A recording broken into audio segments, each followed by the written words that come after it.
Assalamualaikum warahmatullahi wabarakatuh. Akkam jirtan dhaggeeffattoonni kan koo hundi keessanuu bakkuma jirtanitti nageenyi kan koo isin haadha qawwecha kun chaanaala keessan Soofuma Raappiidha. Anis Mu'eedha. Akkuma baratame har'as viidiyoo haarawaan walitti deebinee jirra. Viidiyoo har'aa keessatti kan isinitti agarsiisu akkamitti AdSense keessan piinii malee verify gochuu akka dandeessan isinitti agarsiisa. Egaa baay'een keessan akkuma beektan YouTube irraa qarshii argachuudhaaf gara YPP program yookaan YouTube Partner Program gara jedhamutti seenna. Ergasii YouTube keessan monetization erga gootanii booda $10 YouTubein keessan akka hojjetame piiniin AdSense irraa isiniif ergama jechuudha. AdSense keessan verify akka gootan.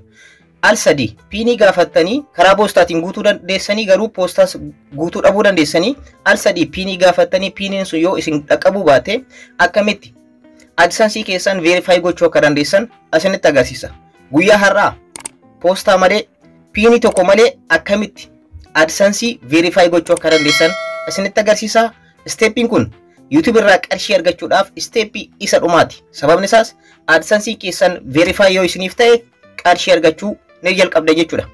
Egaa obboleettiin teenya takka YouTube ishee natti kennite akkaawuntii ishee jechuudha. Email isiitii fi paaswordii naaf kennite. Piinii al-sadii gaafadhee piiniin nan dhaqqabne chaanaala kan koo osoo na jala hin badin verify na godhii naan jettee jirti. Piinii tokko malee guyyaa har'aa akkamitti AdSense ishee yookaan YouTube ishee verify gochuu akka dandeenyu isinitti agarsiisa. Egaa AdSense piinii tokko malee poostaa tokko malee akkamitti guutuu akka dandeenyu isinitti agarsiisa guyyaa har'aa. Warroonni monetization akkamitti guutuu akka dandeessan kanaan dura YouTube keessan akkamitti monetization gochuu akka dandeessan isinitti agarsiiseera. Monetization gochuudhaaf YouTube keessan watch hour 4,000 akkanumallee subscriber 1,000 akkanumallee two step verification on godhachuu qabdanii akkanumallee inni afuraffaa immoo community guidelines strike qabaachuun qabdan jechuudha. Kana yoo guuttan YouTube keessan apply gochuudhaan monetization akkamitti gochuu akka dandeessan kanaan dura viidiyoo isiniif hojjedhee jira. Viidiyoo sanis as description jala isiniif kaa'aa. Warroonni YouTube channel keessan apply gochuu barbaadan viidiyoo san ilaaluudhaan monetization akkaataa itti guuttan foormiin guutuu achirraa argachuu dandeessan as description jala isiniif kaa'aa linkii viidiyoo sanii. Egaa warroonni ammoo monetization gootanii $10 akka hojjettanii akkuma screen irratti argartan email kan isin dhaqqaba jechuudha. $10 erga guuttanii booda piiniin karaa poostaa keessaniitiin isiniif ergamee jira jedhee haala kanaan email kana isiniif ergaa jechuudha YouTubein. So poostaa keessan irratti guyyoota 21f piinii yoo isin dhaqqabin akkamitti irra deebitanii piinii irra deebi'uudhaan gaafachuu akka dandeessan isinitti agarsiisa. Egaa piinii al-sadii gaafachuu dirqama qabdu al-sadii jechuudha. Al-sadii booda karaa har'a isinitti agarsiisu kanaan fayyadamtanii AdSense keessan verify gochuu ni dandeessan jechuudha. Garuu al-sadii akkamitti piinii gaafachuu irra deebitanii gaafachuu akka dandeessan isinitti agarsiisa. Itti aansuudhaan immoo piinii tokko malee akkamitti AdSense verify gochuu akka dandeenyu isinitti agarsiisa. Nafaana turaadha. Warroonni yeroo jalqabaatiif gara YouTube channel keenyaatti dhuftan anaa dhufu baga nagaan dhuftan isin jecha warroonni YouTube channel keenyaaf haarawaa taatan subscribe gochuudhaan maatiiwwan keenyatti dabalamaadha akkanumallee mallattoo bilbilaa tuquudhaan ol irra godhaadha. Yeroo hunda viidiyoo haarawaa yeroo galakkisu akka isin dhaqqabuuf maatiiwwan channelichaa like share gochuun nagatanaadha. Gara barnoota keenyaatti ceena. Egaa browser kamittuu fayyadamuu ni dandeessanii already browser Opera itti fayyadamaa isin irra caalatti kan isin fayyadu Google Chrome waan ta'eef Google Chrome bilbila nama kamiyyuu irratti ni argama. Browser kamittuu fayyadamuu dandeessanii Opera ni bana jechuudha keessa seentanii isin browser biraattis fayyadamuu dandeessanii ergasii bakka search barii kanarratti Google AdSense jettanii barreessitan. Egaa Google AdSense jettanii akkuma barreessitanii jalqaba irratti isa isiniif dhufu kana kilik gootan. Egaa duraan dursitanii dhaggeeffattoota kan koo tuqaa sadii kana tuquudhaan jechuudha dhaggeeffattoota kan koo ergasii desktop site kana ni ibsitu jechuudha. Desktop site kana ifuu qaba. AdSense irratti foormiin amma barbaannu kana guutuudhaaf desktop sitein ifuu qaba. Desktop site isa jedhu kana on gootan. Ergasii filannoowwan asirratti isinii dhufan kana keessaa Google AdSense kan jedhu jira. Google AdSense kan jedhu kana kilik gootan. Isa screen irratti isinitti agarsiisaa jiru Google AdSense isa jedhu kana kilik gootan. Egaa akkuma asirratti argartan bifa kanaan isiniif bana jechuudha. Yeroo jalqabaatiif gara AdSense keessanitti yeroo seentan haala kanaan seentan jechuudha dhaggeeffattoota kan koo. Egaa obboleettiin teenyatuun asirratti piinii al-sadii gaafattee piiniin isheen dhaqqabne karaa poostaa isheen ittiin guutteetiin karaa poostaatiin isheen dhaqqabne. So poostaa tokko malee akkanumallee piinii tokko malee akkamitti AdSense ishee verify akka goonuun waliin ilaalla. San dura garuu piinii akkamitti resend gochuu akka dandeessan yookaan piiniin yoo isin dhaqqabuu baate akkamitti irra deebitanii resend gootanii akka haarawaatti akka isiniif ergamu gochuu akka dandeessan isinitti agarsiisa. Kana gochuudhaaf guyyoota 21 yookaan 22 irratti piiniin isiniif ergame jechuudha. YouTube keessan irraa monetization akka gootanii yookaan YouTube irraa YouTube keessan fudhatama akka argateen $10 erga hojjetanii booda dhaggeeffattoota kan koo piiniin AdSense irraa isiniif ergama. Piiniin sun guyyoota 21 yookaan 22 keessatti karaa poostaa isin guuttaniiti yoo isin dhaqqabu baate akkamitti irra deebitanii piinii isin gaafachuu akka dandeessan isinitti agarsiisa. Egaa akkuma asirratti argartan piiniin kun kan ergame Maarchii 22 har'i guyyaan immoo April 14 dha. So guyyoota 22 gahee jira jechuudha. Piiniin kun ergame. So har'a irra deebi'ee akkamitti riisendi gochuu akka danda'u isinitti agarsiisa. Guyyaa 21 yookaan 22 irratti piiniin yoo isin dhaqqabu baate karaa poostaa keessanitti irra deebitanii riisendi gochuu ni dandeessanii. Egaa piiniin kan isin dhaqqabu akkuma asirratti argartan torbee 2 hanga 4 jidduutti jechuudha. Egaa torbee 2 hanga 4 jidduutti yoo isin dhaqqabu baate irra deebitanii yeroo 3 irra deebitanii piinii keessan riisendi gochuu ni dandeessanii. Kanas gochuudhaaf verify ishee jettu kana kilik gootanii ergasii fuula kanattu isiniif banama jechuudha. Dhaggeeffattoota kan koo piiniin keessan isiniif hin ergamne ta'e waan ta'eef jechuudha. Dhaggeeffattoota kan koo asirra dhuftanii riisendi piin kan jettu jirti.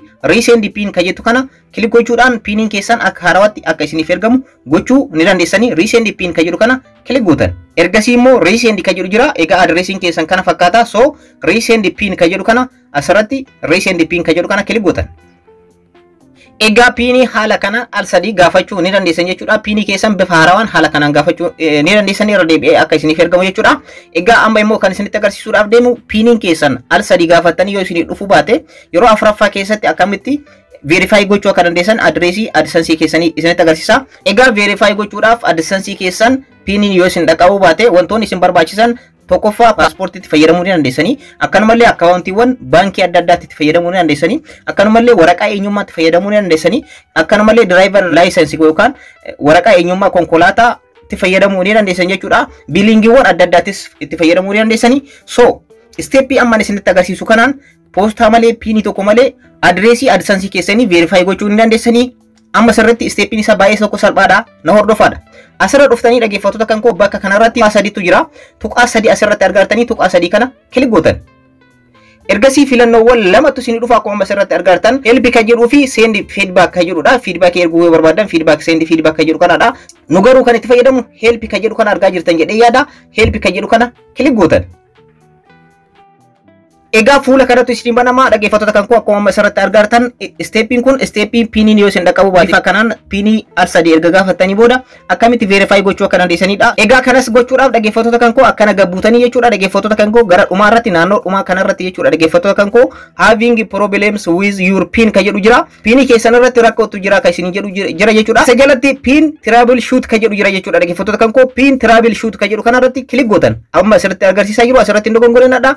Pin trouble shoot kan jedhu kana kilik gootan.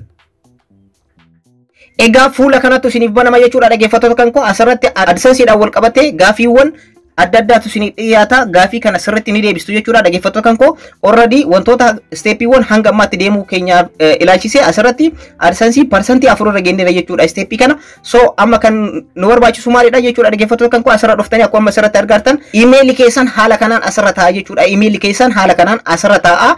Egaa email keessan asirratti ni ilaaltanii egaa confirm your email isin jechuudha. Kana jechuun email kun keessanii moo keessanii miti isin jechaa jiru jechuudha AdSense. Kanaafiyyuu email kun keessanii moo keessanii miti kan jedhudha. Egaa email kun kan mucayyoo amma guutuudhaaf deemuuti. Kanaafiyyuu email sirriidha. Kanaafiyyuu yes jettan jechuudha. Email kan kun keessa waan ta'eef yes isa jedhu kana kilik gootan. Ergasii immoo continue kan jedhu jira. Continue kan jedhu kana kilik gootan. Egaa steppii kana deemuudhaan percentii 22 irra geenye jira jechuudha. Dhaggeeffattoota kan koo asirratti pin arrival check jedhu jira jechuudha. Pin arrival check jedhu kana keessatti dhaggeeffattoota kan koo akkuma asirratti argatan have you received your physical pin mailer isin jedha. Kanaafiyyuu pinii keessan qaamaan isin dhaqqabeera moo isin hin dhaqqabne isin jechaadha. So piniin nu dhaqqabne jechuudha. An sadii gaafattee mucayyoo kana piniin hin dhaqqabne waan ta'eef kanaafiyyuu maal jettan jechuudha. Nan dhaqqabne no I have not received my pin isa jedhu kana no kan jedhu kana kilik gootan jechuudha saanduqa kana keessatti. Ergasii immoo gara dhuftanii jechuudha. Continue kan jedhu jira. Continue kan jedhu kana kilik gootan. Egaa percentii 100 jechuudha deemnee jirra dhaggeeffattoota kan koo percentii 100 geenyeerra akkuma asirratti argartan. So amma immoo dhaggeeffattoota kan koo piinii al-sadii gaafachuun keessan kan ittiin beekuu dandeessan contact form kan jedhu kun kan isinii dhuftu piinii keessan al-sadii recent yoo gootanii gaafattan qofaadha jechuudha. Dhaggeeffattoota kan koo bulii 21 hanga bulii 24 gidduutti piinii keessan al-sadii yoo gaafattan haala kanaan foormii kana guutuudhaaf jechuudha. Dhaggeeffattoota kan koo contact form kan jedhu kun isiniif dhufa jechuudha. Kanaan dura contact us kan jedhutti dhufa ture. Amma garuu contact form kan jedhu kanatti isiniif dhufa. So contact form ishee jettu kana kilik gootan jechuudha. Isin asirratti contact form ka jedhu kana argaa jirtan jedhee yaada. Contact form ka jedhu kana kilik gootan. Egaa akkuma asirratti argartan dhaggeeffattoota kan koo personal identification number isin jedha jechuudha. Personal identification number ka jedhu kana keessatti dhaggeeffattoota kan koo gaafiiwwan sadiitti bakka sadii saanduqa kanneen sadeen guutuu qabdu jechuudha. Dhaggeeffattoota kan koo foormii kana guutuudhaaf so kan jalqaba maqaadha jechuudha. Name bakka jedhu kana irratti argartanii maqaan isin asirratti guutan jechuudha. Dhaggeeffattoota kan koo maqaa pilaatfoormii qopheessitaniiti jechuudha. Kana jechuun fakkeenyaaf karaa baankiitiin verify gochuu barbaadda yoo ta'e maqaa buukii keessan irratti argamu isa sirriidha asirratti guutan jechuudha. Dhaggeeffattoota kan koo akkanumallee paaspoortiidha yoo ta'e maqaa paaspoortii irratti argamu isa sirrii qubee isaa osoo dogongorin hanga akaakayyuu keessanitti asirratti ni guutanii akkanumallee waraqaa eenyummaati yookaan mattaawoqiyaa isa jennuun yoo guutuu barbaadda maqaa waraqaa eenyummaa irratti argamu asirratti ni guutan jechuudha. Asirratti dogongoruu wanni hin qabne dhaggeeffattoota kan koo maqaa ittiin AdSense kana ittiin verify gochuu kan deemtan buukiidhaan ibu akkanumallee paaspoortiidhaan immoo akkanumallee maqaa waraqaa eenyummaatiin immoo kan jedhu dhaggeeffattoota kan koo asirratti maqaa achirratti argamu qofaadha kan guutan so maqaa ishee waan hin qabuuf asirratti nan guuta jechuudha.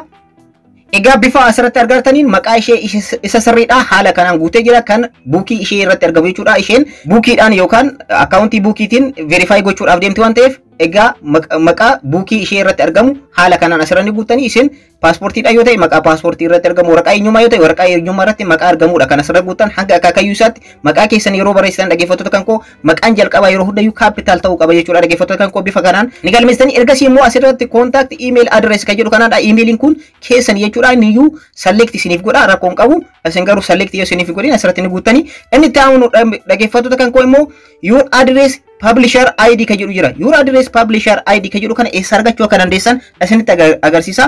Kan AdSense keessanii publisher ID isaa eessa argachuu akka dandeessan amma isinitti agarsiisa. Egaa browser biraa irratti erga seentanii booda Google AdSense keessanii seentanii ergasii sarara sadiitu jira. Ishee kana nuti hixanii sarara sadii erga tuqxanii booda immoo payments ka jedhu jira. Payments ka jedhu kana kilik gootan jechuudha. Ergasii keessa erga gabuutanii booda settings ka jettu jirti dhumarratti AdSense PUB ka jettu jirti jechuudha. AdSense Publisher ID jechuudha. AdSense PU ka jettu jirti. Ishee kana lakkoofsa kana jechuudha. Gaqqabdanii copy gootan jechuudha. Dhaggeeffattoota kan koo sirriitti gaqqabdanii copy ni gootan jechuudha. Haga eessatti jechuudha. Haga akkuma sirriitti argartan PU haga jettu lakkoofsa kana guutumaan guututti copy gootan jechuudha. PU ka jettu AdSense inni hambistanii PU jettee ishee jalqabdu kanarraa kaasee hanga dhumaatti lakkoofsa argamu kanneen guutumaan guututti koppiin guutanii asirratti akka dogongorre PUB ka jedhu irraa jalqabdanii publisher ID jechuudha. Isarra jalqabee hanga dhumaatti lakkoofsa jiru koppii gootan. Koppii erga gootanii booda dhaggeeffattoota kan koo bakka jalqabaatti ni deebitan jechuudha. Egaa asirratti gaqqabdanii paste gootan jechuudha. Ergasii paste gootan asirratti paste ka jedhu jira paste gootanii egaa bifa amma argaa jirtan jechuudha. Dhaggeeffattoota kan koo your AdSense publisher ID kan koo haala kanaan guutee jira jechuudha. Egaa haala kanaan PUB jedhee kan jalqabu irraa lakkoofsi isin koppii gootan jechuudha. Egaa haala kanaan steepii kanneen sadeenuyyuu guutuu hin dagatinaadha. Erga guutanii booda immoo as dakkanatti dhaggeeffattoota kan koo asirratti argartan karaa maaliitiin verify gochuu barbaadan kan isin jedhu asirratti isiniif barreeffamee jira. Egaa gabaabumatti isiniif ibsuudhaaf asirratti mattaawoqiyaadhaan akkanumallee karaa statementii baankiiwwan adda addaatiin akkanumallee paaspoortiidhaan wantoota adda addaa kan itti fayyadamtanii verify gochuu ni dandeessan AdSense keessan jechuudha. Walumaa galatti isheen akkaawuntii baankiitti fayyadamte waan ta'eef suuraa kaaftee naaf ergitee jirtu jechuudha kan baankii ishee. So wanti gochuu qabdan garuu asirratti dhaggeeffattoota kan koo wanni beekuu qabdan waraqaa eenyummaa ta'uu danda'a, paaspoortii ta'uu danda'a, akkanumallee buukii ta'uu danda'a. Isa sirrii ta'e clear gootanii bakka clear ta'ee fi visible ta'etti kaasuu qabdanii bakka ifa ta'ee fi sirriitti mul'achuu qaba jechuudha. Guutumaan guututti foormii kana guutuudhaaf jechuudha. Isheen naaf ergitee jirti. Akkaawuntii baankii ishee suuraa kaaftee naaf ergitee jirti. Ni fudhadhaa choose file ka jedhu kana irratti kilik gochuudhaan faayilii keessaa ni fudhadha jechuudha. Yeroo jalqabaatiif yoo ta'e while using the app ka jedhu kana kilik gootanii irra deebi'uudhaan ammas irra deebitanii ergasii gaalaarii keessa seentanii jechuudha. Dhaggeeffattoota kan koo akkaawuntii buukii isheen na ergite ni fudhanna jechuudha. Egaa select irra gootanii booda dan ka jedhu jira gubbaa kanarratti dan gootan jechuudha. Egaa sarkiliin kun haala kanaan dhaggeeffattoota kan koo ni naannoftee egaa haala kanaan jechuudha. Guutumaan guututti akkaawuntii baankii ishee kan isheen suuraa kaastee na ergite garana fidadhee jira. Egaa haala kanaan jechuudha dhaggeeffattoota kan koo garanatti erga fidattanii booda steepii kanneen guutumaan guututti foormiiwwan kanneen sirriitti guutuu keessan irra deebitanii sirriitti ni mirkaneeffattanii jechuudha. Dhaggeeffattoota kan koo isin paaspoortiitti fayyadamuu dandeessan, waraqaa eenyummaatti fayyadamuu dandeessanii isheen garuu kan itti naaf ergite akkaawuntii baankii isheeti waan ta'eef so asirra dhuftanii dhumarratti dhaggeeffattoota kan koo dhuma kanarratti jechuudha submit ka jedhu jira. Submit ka jedhu kana kilik gootan. Wow, right isiniif godhee jira jechuudha. Asirratti right nuuf godhee jira. Formiin keenya guutumaan guutuutti sirriidha jechuudha. Sirrii ta'uu isaa the form has been submitted isinii jedha jechuudha. Dhaggeeffattoota kan koo support ta'ee jira gara AdSense'tti jechuudha. Haala kana right isiniif godha. So wanti kun verify kan ta'u al tokko tokko guyyaa lama yookaan sa'aatii 48 isiniif fudhachuu danda'a. Al tokko tokko immoo sa'aatii 24 keessatti isiniif deebi'a. Yeroo tokko tokko sa'aatii 6 keessatti isiniif deebi'a jechuudha. Verify isiniif godha. So sa'aatii kana keessatti verify isiniif godha jechuudha. Egaa formii kana bifa kanaan guutuudhaan AdSense keessan pinii tokko malee akkanumallee poostaa malee verify gochuu ni dandeessanii bifa kanatti fayyadamuudhaan AdSense keessan verify gochuu ni dandeessan. Egaa dhaggeeffattoota kan koo barnoonni kun yuutuubaroota baay'ee qarqara waan ta'eef share gochuun dagatinaadha. Barnoota kan koo kanarraa sirra xumuree jira. Warroonni hanga ammaatti YouTube channel keenyaaf maatiin ta'in subscribe gochuudhaan maatiiwwan keenyatti dabalamaadha. Akkanumallee mallattoo notification all irra godhaadha. Viidiyoo haaraa yeroo gallattisu akka isin dhaqqabuuf maatiiwwan channelichaa like share gochuun dagatinaadha. Yeroo biraa barnoota birootii fi viidiyoo biraatii walitti deemna. Horaa bulaa.